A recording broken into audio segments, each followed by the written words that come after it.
নমস্কার বন্ধুরা, ডলি রন্ধনশালায় সবাইকে স্বাগত।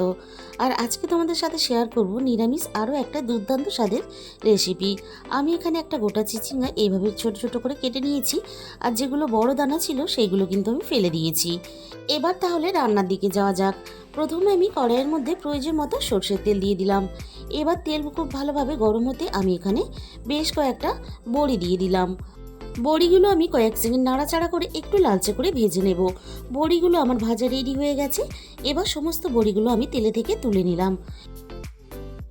এবার আমি ওই একই তেলের মধ্যে আরও একটু প্রয়োজন মতো সর্ষের তেল দিয়ে দিলাম। সর্ষের তেলটা খুব ভালোভাবে গরম হতে এখানে আমি ফোড়নে দিয়ে দিলাম অল্প একটু পাঁচ ফোড়ন, আর সাথে দিয়ে দিলাম একটা তেজপাতা কুচি, আর আমি এখানে দিয়ে দিলাম অল্প একটু কালো সর্ষে। আর সবশেষে ফোড়নে আমি দিয়ে দেব একটা শুকনো লঙ্কা কুচি। ফোড়নটা একটু হালকা ভাজা ভাজা হতে আগে থেকে আমি দুটো মাঝারি সাইজের আলু ছোট ছোট টুকরো করে কেটে রেখেছিলাম। সমস্ত আলুগুলো আমি ফোড়নের সাথে দিয়ে দিলাম। এবার আমি আলুগুলো ফোড়নের সাথে একটু নাড়াচাড়া করে ভেজে নেব। আলুগুলো একটু নাড়াচাড়া করে নিয়ে আমি এখানে 3 থেকে 4 মিনিটের জন্য আমি একটু ঢাকা দিয়ে দিলাম আলুগুলো একটু নরম হওয়ার জন্য। মিনিট চারেক পরে আমি কড়াইয়ের ঢাকাটা তুলে নিলাম। এবার আমি আলুগুলো নাড়াচাড়া করে খুব ভালোভাবে ভেজে নেব। আলুগুলো একটু লালচে করে আমি এখানে ভেজে নেব। আলুগুলো আমি দেখো খুব ভালোভাবে লালচে করে ভেজে নিয়েছি। এর থেকে বেশি আমি আর ভাজবো না। এবার আমি সমস্ত কেটে রাখা চিচিঙ্গাগুলো দিয়ে দিলাম। চিচিঙ্গা আর আলু একসাথে নাড়াচাড়া করে মিশিয়ে দিয়ে আমি কয়েক সেকেন্ডের জন্য ভেজে নিলাম। এবার আমি আলু আর চিচিঙ্গার মধ্যে স্বাদ মতো লবণ দিয়ে দিলাম। লবণ দিয়ে আলু আর চিচিঙ্গা আবারও একটু সময় নিয়ে নাড়াচাড়া করে ভেজে নেব। যেহেতু চিচিঙ্গা একটু ভাজতে সময় লাগে, তাই আবারও আমি 3 থেকে 4 মিনিটের জন্য ঢাকা দিয়ে দিলাম চিচিঙ্গাগুলো একটু নরম হওয়ার জন্য। 4 মিনিট পরে আমি ঢাকা খুলে দেখে নেব। দেখো চিচিঙ্গাগুলো অনেকটাই বেশ নরম হয়ে এসেছে, আর চিচিঙ্গা থেকে হালকা একটু জল ছাড়তে শুরু করে দিয়েছে। তাই আলু আর চিচিঙ্গাগুলো আমি একটু সময় নিয়ে খুব ভালোভাবে নাড়াচাড়া করে লালচে করে ভেজে নেব। আলু আর চিচিঙ্গা আমি একসাথে খুব সুন্দর করে লালচে করে ভেজে নিয়েছি। এবার আমি একে একে মশলাগুলো দিয়ে দেব। তার জন্য আমি সামান্য পরিমাণ জল দিয়ে দিলাম। এবার আমি এখানে দিয়ে দেব হাফ চামচ পরিমাণ হলুদ গুঁড়ো, আর দিয়ে দেব এখানে হাফ চামচের একটু বেশি ধনে গুঁড়ো, আর দিয়ে দেবো এখানে হাফ চামচের একটু কম জিরে গুঁড়ো।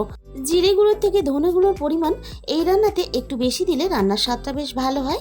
তবে তোমরা চাইলে দুটোই কিন্তু সমান সমান দিতে পারো। চিচিঙ্গা আর আলুর সাথে মশলাগুলো খুব ভালোভাবে আমি কষিয়ে নেব। আলু আর চিচিঙ্গাটা এদিকে একটু কষানো হতে থাক। এবার আমি একটা মশলা রেডি করে নেব। তার জন্য আমি মিক্সিং জারের মধ্যে নিয়ে নিলাম 1 চামচ পরিমাণ পোস্ত, আর দিয়ে দেব এখানে 1 চামচ পরিমাণ হলুদ সর্ষে, আর এখানে দিয়ে দিলাম কয়েকটা ভাজা বাদাম।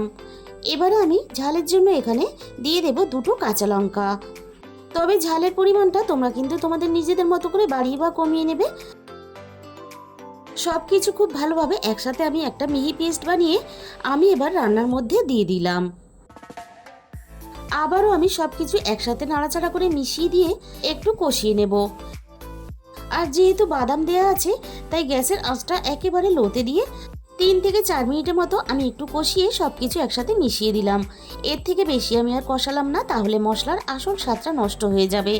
এবারে আমি এখানে দিয়ে দিলাম মিক্সির বাটি ধোয়া অল্প একটু জল, আর আরও একটু পরিমাণ মতো এখানে আমি জল দিয়ে দিলাম। আর এই রান্নাটা আমি একটু মাখা মাখা রস রস রেখে রান্নাটা করে নেব, তাই সেই হিসাব করেই আমি এখানে জলটা দিয়েছি। সব কিছু আমি খুব ভালোভাবে একসাথে নাড়াচাড়া করে মিশিয়ে দিলাম। আর এইভাবে নিরামিষ চিচিঙ্গা রান্না করলে খেতে ভীষণই টেস্টি হয়। তাই তোমরা একবার হলেও অবশ্যই এই রেসিপিটা এইভাবে ট্রাই করে দেখো।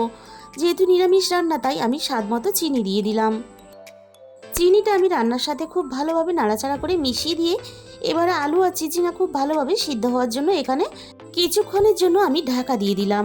কিছুক্ষণ পরে আমি ঢাকা খুলে দেখে নেব আলু আর চিচিঙ্গা খুব ভালোভাবে সিদ্ধ হয়েছে কিনা। দেখো ঝোলটা কিন্তু অনেকটাই কমে গেছে। এবার আমি এখানে এই সময় ভেজে রাখা বড়িগুলো দিয়ে দিলাম। আর রান্নাতে এরকম রস রস থাকা অবস্থাতে বড়িগুলো দিলে তাহলে বড়িগুলো খুব সুন্দরভাবে ভিতর থেকে নরম হয়ে সিদ্ধ হয়ে যাবে, আর রান্নাটা খেতেও ভালো লাগবে। আর এই রান্নাটা শুধু ভাতের সাথে না, রুটির সাথেও খেতে ভীষণই ভালো লাগে। আর বাড়িতে রান্না করার পরে কমেন্ট বক্সে জানিও তোমাদের কেমন লাগলো। আর রেসিপিটা ভালো লাগলে প্লিজ একটা লাইক করে দিও। আর এরকম অনেক নতুন নতুন রেসিপি পেতে অবশ্যই আমার চ্যানেলটাকে সাবস্ক্রাইব করে পাশে থাকা বেল আইকনটা অল করে দিও। তাহলে যখনই আমি কোনো নতুন রেসিপি আপলোড করব সবার আগে তোমার কাছে পৌঁছে যাবে।